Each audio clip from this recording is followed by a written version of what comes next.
প্রিয় শিক্ষার্থী বন্ধুরা, আসসালামু আলাইকুম। আশা করি সবাই ভালো আছেন। আজ আমরা বিজনেস ম্যাথমেটিক্স বইয়ের ম্যাট্রিক্স এন্ড ডিটারমিনেন্টস এর চ্যাপ্টারে কিছু অঙ্কের সমাধান করার চেষ্টা করব। আশা করি সবাই সাথে থাকবেন। তো এই অঙ্কটা জাতীয় বিশ্ববিদ্যালয় 2005 এবং ফিনান্স অ্যান্ড ব্যাংকিং 2019 সালে এসেছে। তো এই অঙ্কটা যদি আমরা পড়ি তাহলে বলছে যে এক্স ওয়াই জেড এবং টি এর নির্ণয় করো, যেখানে একটা ম্যাট্রিক্স দেওয়া আছে। এখান থেকে আসলে এক্স ওয়াই এবং জেড এবং টি এর মান নির্ণয় করতে হবে।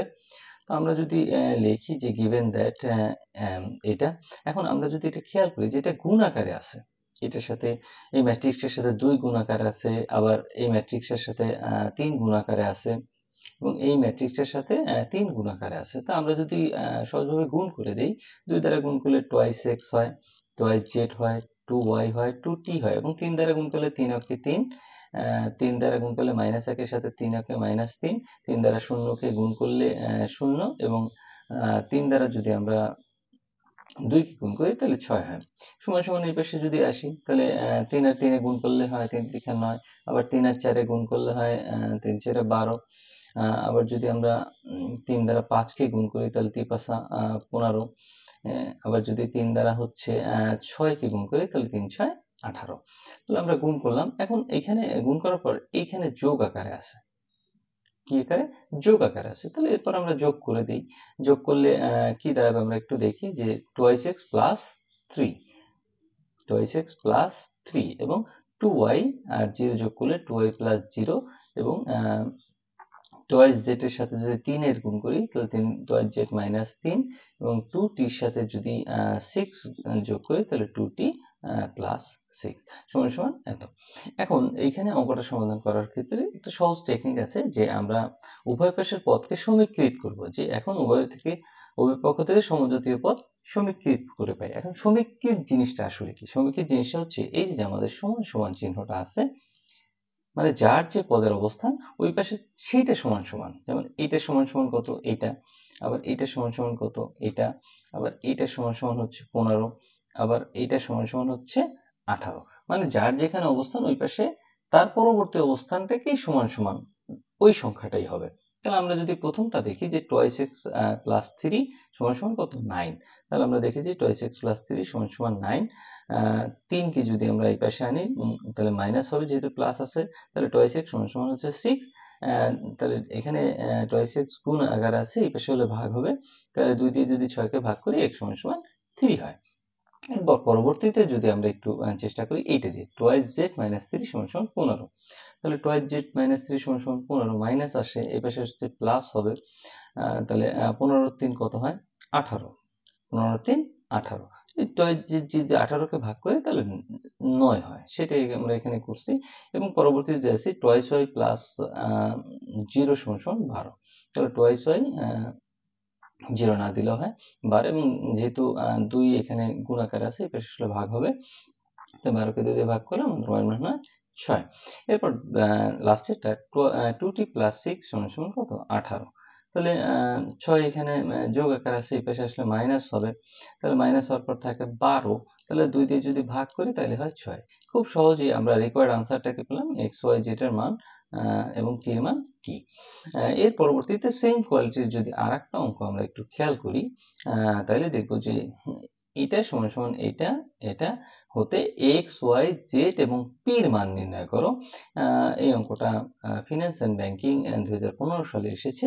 তো এটা যদি আমরা একটু সমাধান করার চেষ্টা করি তাহলে আমরা প্রথমে লিখব গিভেন দ্যাট, বা দেওয়া আছে এটা।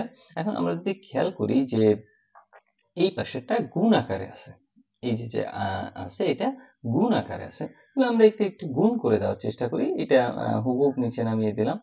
এবং গুণ করার সিস্টেমটা আমরা জানি, কলামকে সারির সাথে কি করতে হয়? গুণ করতে হয়। তাহলে কলামকে সারির সাথে গুণ করতে হলে প্রথম সংখ্যা 1 আর এটার প্রথম সংখ্যা হচ্ছে 5, তাহলে 5 অক্ষে কত? 5। আর গুণ করার ক্ষেত্রে একটা সংখ্যার সাথে আরেকটা সংখ্যা যোগ হয়। এর পরের সংখ্যা আছে কত? 2। এর পরের সংখ্যা আছে কত? 2। তাহলে 2 দ্বিগুণে কত? 4। এর পরের সংখ্যা আছে 4 এবং এর পরের সংখ্যা আছে 1, তাহলে 4 অক্ষে 4। আচ্ছা, এটা আমরা সমাধান করতে পারলাম। এরপর যদি আমরা আবার দেখি যে নিচেরটা। প্রিয় শিক্ষার্থী বন্ধুরা, ন্যাশনাল ইউনিভার্সিটির বিবিএ এমবিএ সকল সাবজেক্টের পরবর্তীতে আপডেট পেতে এই ভিডিওটিতে লাইক করুন, চ্যানেলটি সাবস্ক্রাইব করুন এবং বেল বাটনে ক্লিক করে রাখুন। তাহলে এখানে আছে কত 2, এটার প্রথম সংখ্যা কত 5, তাহলে 5 দ্বিগুণা 10। এরপর আছে 0, এখানে আছে কত 2, তাহলে 2 আর 0 তে গুণ করলে 0ই হয়। এরপর আছে 3, এরপর আছে কত 1, তাহলে 3 অক্ষে 3। তাহলে আমরা এটা সমাধান করলাম। এখন যেহেতু এই কলামটার কাজ আমাদের শেষ হয়ে গেছে, এটাকে আমরা কি করব, এটাকে আমরা বাদ দিয়ে দিব, এই কলামটাকে আমরা বাদ দিয়ে দিব। এখন আমরা এই কলামটা যেহেতু বাদ দিয়ে দিয়েছি, এখন পরের কলামটা শুরু করব। তাহলে এখানে প্রথম সংখ্যা কত 1, এটা কত 0, তাহলে 0 দিয়ে অন করলে 0ই হয়। এর প্রথম পরের দ্বিতীয় নম্বর সংখ্যাটা হচ্ছে 2, এর দ্বিতীয়টা হচ্ছে কত -1, তাহলে 2 দিয়ে -1কে গুণ করলে মাইনাস হয়, তাহলে -2।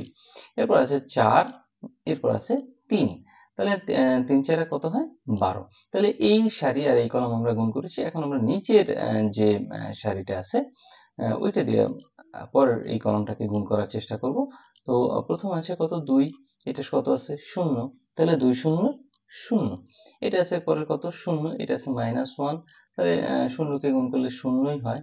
এবং পরে আছে 3 এবং এটার পরে আছে 3, তাহলে 3 3 9। পরে যদি এটাকে আমরা যোগ করি, এখানে 13 10 13 9। এখন উপরে যে অঙ্কটা আমরা সমাধান করেছি একদম সেম কোয়ালিটিতে যে আমরা সমাধান করার চেষ্টা করি, যেখানে উভয় ম্যাট্রিক্স হতে সমজাতীয় পদ সমীকৃত করে পাই। এখানে সমজাতীয় পদ সমীকৃত বলতে কোনটা হবে, এইটার যে প্রথমটা আছে এটা সমান সমান হবে কত 13।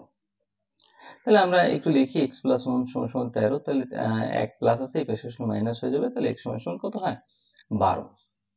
এরপর যদি আমরা করি যে y + 2 সমান কত 10, তো y + 2 = 10, এটাও সমাধান করতে পারলাম। y = 8। এরপর আছে 2z = 13, তাহলে 2z = 13, z 13 দিয়ে ভাগ করলে 13 কে ভাগ করা যায় না, তাই 13/2 থাকবে।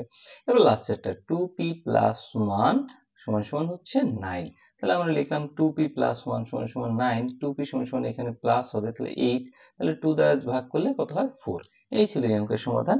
আশা করি বুঝতে পেরেছেন। চলুন আমরা পরের অঙ্কে চলে যাই। তো এখন আমরা জাতীয় বিশ্ববিদ্যালয় 2011 এবং ব্যবস্থাপনা 2015 সালে যে অঙ্কটা এসেছে সেটা একটু সমাধান করার চেষ্টা করব। এখানে বলছে যে যদি 3 এই ম্যাট্রিক্স এবং এত হয়, তবে x y z এবং w এর মান নির্ণয় করতে বলছে। আমরা বরাবরের মতোই গিভেন দ্যাট বা দেওয়া আছে লিখে মানে ম্যাট্রিক্সটা তুললাম। এখন আমরা যে ম্যাট্রিক্সে তাকাই, এই 3 এখানে কি আকারে আছে, গুণ আকারে আছে, তাহলে এটাকে আমরা কি করব, গুণ দিয়ে দিব। তাহলে 3 দিয়ে যদি x y z এবং w কে গুণ করি, তাহলে হয় 3x 3y 3z 3w। এখন এখানে দেখতেছি প্লাস আছে, তাহলে এই ম্যাট্রিক্সের সাথে এই ম্যাট্রিক্সের প্লাস হবে। তাহলে x এর সাথে যদি 4 কে আমরা যোগ করি, তাহলে x + 4 হয়। আবার -1 এর সাথে যদি আমরা z + w কে যোগ করি, তাহলে -1 z + w হয়। এবং x এই 6 আছে, এবং x + y এর সাথে যদি যোগ করি, তাহলে x + y + 6 হয়। এবং 2w এর সাথে যদি 3 যোগ করি, তাহলে 2w + 3 হয়। এখন উপরের অঙ্কের মতোই এখানে উভয় পক্ষ থেকে সমজাতীয় পদকে আমরা সমীকৃত করার চেষ্টা করব। আর সমীকৃত জিনিস আশা করি এত সময়ের মধ্যে আপনারা বুঝতে পারছেন, মানে এটার সাথে এই পদ, আবার এটার সাথে এই পদ, এবং 3z এর সাথে এই পদ, এবং 3w এর সাথে এই পদ। মানে এই যে সমান সমান চিহ্নটা আছে, যার যার অবস্থান থেকে ওই পাশে যার যার অবস্থান আছে সেটা সমান সমান। তো প্রথমটা যদি আমরা করি 3x x + 4, তাহলে 3x সমান কি x + 4। তাহলে আমরা x টাকে যদি এই পাশে এনে মাইনাস করি, তাহলে 2x থাকে, তাহলে 2x = 4, তাহলে x = 2। এরপর যদি আমরা করি 3y = x + y + 6, তাহলে আমরা লিখলাম 3y x + y + 6। এখন 3y টাকে যদি এই পাশে আনি, তাহলে 2y থাকে, এবং x + 6 থাকে, এবং 2y, তাহলে x এর মান আমরা এইমাত্র পেয়েছি হচ্ছে 2। x এর মান আমরা এইমাত্র পেয়েছি কত 2, তাহলে x এর মান যদি আমরা বসিয়ে দিই, তাহলে 2 + 6 হয়, তাহলে 2y = 8 হয়, এবং 2 দ্বারা 8 কে ভাগ করলে 4 হয়। তাহলে এটাও আমরা সমাধান করতে পারলাম। এরপর যদি আমরা পরেরটায় চলে যাই, যে 3z, কোনটা এইটা, 3z = -1 plus z plus w, তাহলে 3z = -1 plus z plus w, তাহলে সেটা আমরা করলাম। এখন এখানে z আছে, তাহলে 3z থেকে যদি একটা z এই পাশে আনি তাহলে মাইনাস হয়, তাহলে 2z মাইনাস 1 প্লাস w। এখন কথা হচ্ছে আমাদের কাছে কিন্তু w এর মান নেই, w এর মান নেই। তাহলে w এর মান বের করতে হলে আমাদের আসলে যে 4 নাম্বারটা 3w সমান সমান 2w প্লাস 3 এইটা আগে করতে হবে। তাহলে এটা আমরা একটু আগে করি যে 3w সমান সমান 2w প্লাস 3, তাহলে 3w থেকে 2w চলে গেলে w সমান সমান 3 থাকে, তাহলে w এর মান কত পেলাম 3, তাহলে 3 এখানে আমরা বসিয়ে দিলাম। তাহলে 3 থেকে মাইনাস 1 গেলে থাকে 2, তাহলে 2 যে 2 এখানে গুণ আকার আছে, এবার যদি ভাগ করি তাহলে 2 কে 2 দ্বারা ভাগ করে আসলে 1 থাকে। তাহলে রিকোয়ার্ড সলিউশন হচ্ছে x সমান সমান 2, y সমান সমান 4, z সমান সমান 1 এবং w সমান সমান 3। আশা করি সবাই অঙ্কটি বুঝতে পারছেন এবং আমাদের পরবর্তী ক্লাসের জন্য অগ্রিম শুভেচ্ছা রইল। ভালো থাকবেন সবাই। আসসালামু আলাইকুম।